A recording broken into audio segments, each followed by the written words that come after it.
Okay, so I'm going to do some exam questions now, and these are all new spec exam questions. You might want to pause them and have a go, and then check that you get the same as me.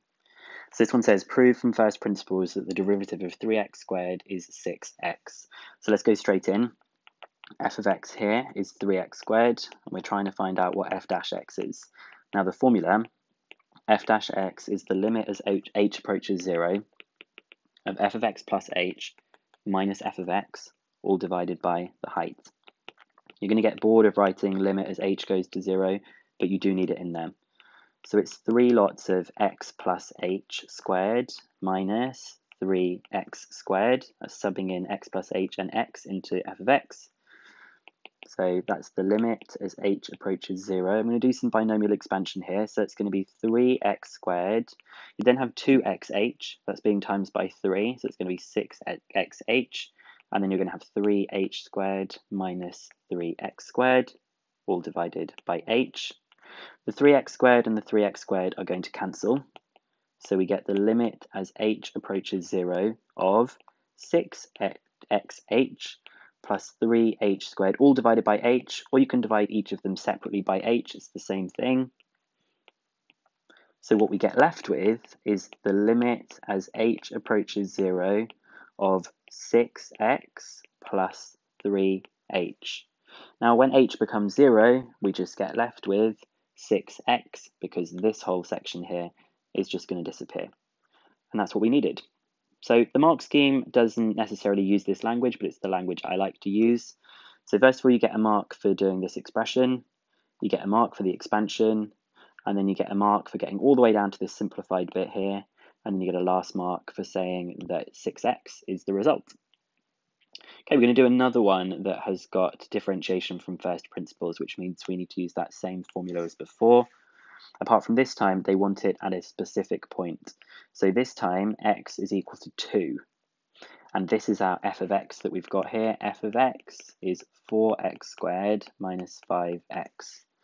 So our formula is that f dash x is equal to the limit as h goes to 0 of f of x plus h. So f of x plus h means that, let's write it out here, it means everywhere there's an x, you're subbing in x plus h instead.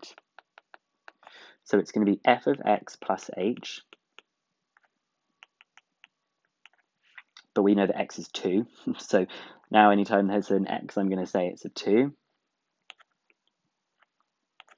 So it will be 4, 2 plus h squared, minus 5, 2 plus h. That's f of x plus h. And we're going to minus f of x from it, which is going to be 4 times by 2 squared. Remember, x is 2, minus 5 times 2. And that's all divided by h. So just a quick reminder, this is f of x plus h minus f of x divided by 2. And we've also said that x is equal to 2 for this question because they've told us that x is 2. Now all we're going to do is just some expansion. So for this binomial bit that we've got at the beginning, not binomial, just the double brackets, we're going to have 4 plus 4h plus h squared, minus 5 times 2 is 10, minus 5 times h. Then we've got minus 4 times 4, that's minus 16, and then careful here, you've got a minus and a minus, so it's going to be a plus 10, all being divided by h. It's just a case now of simplifying. So that's 16 plus 16k, sorry, 16h. I need to make my h's look more like h's, I think, plus 4h squared minus 10 minus 5h minus 16 plus 10, all divided by h. Now let's start simplifying a bit. I've got a 16 and a 16 cancelling, a minus 10 and a plus 10 cancelling, and then I have just got left with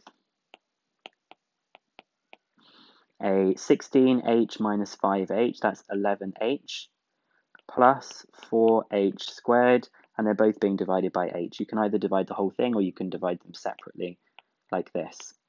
That h is going to cancel, and that h is going to cancel. So it's the limit as h approaches 0 of 11 plus 4h. Now when h becomes 0, this whole thing is just going to be equal to 11. So this is saying that the gradient at P is 11. So it's really similar to that one that we've just done, apart from the fact that we subbed in x as 2 right from the beginning.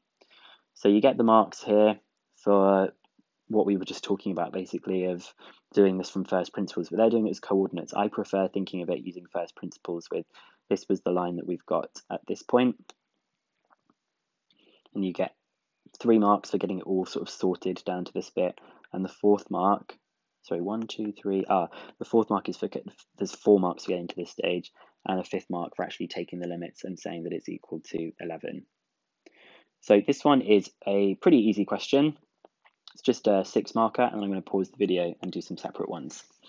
So we've got this curve, nice and easy. If we want to find out what dy by dx is, we'll have 2 times 3, which is 6x squared.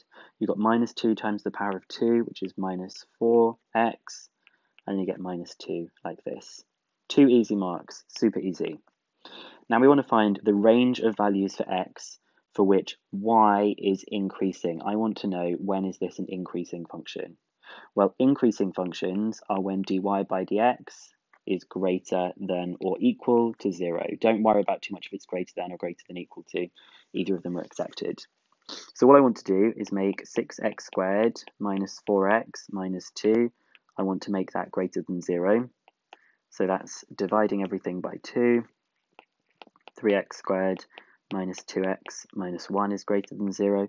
Well, let's just quickly think about this one that I've got here. Let's make it equal to 0. I think I can factorize this. So I'm going to have a 3x plus 1 and an x minus 1. Yep, that works. So we can then get that the solutions are x is 1 or x is minus a third. So we're just really solving a quadratic inequality. So we've got 1 and minus a third, and we want it to be greater than 0. So we want this section, and we want this section here. This is 1, and this is minus a third.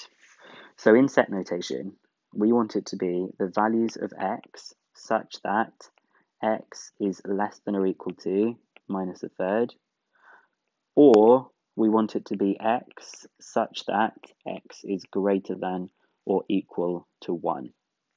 Those will be the regions where the gradient is increasing because it is positive.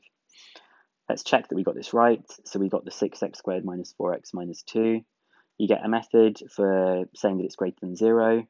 One for it being the correct critical values that they call these, the outside region, and these bits that we've got down here. Now you'll notice they have just said that they are greater than, so maybe we should stick with that, but it does say that you can use either of those, greater than or equal to.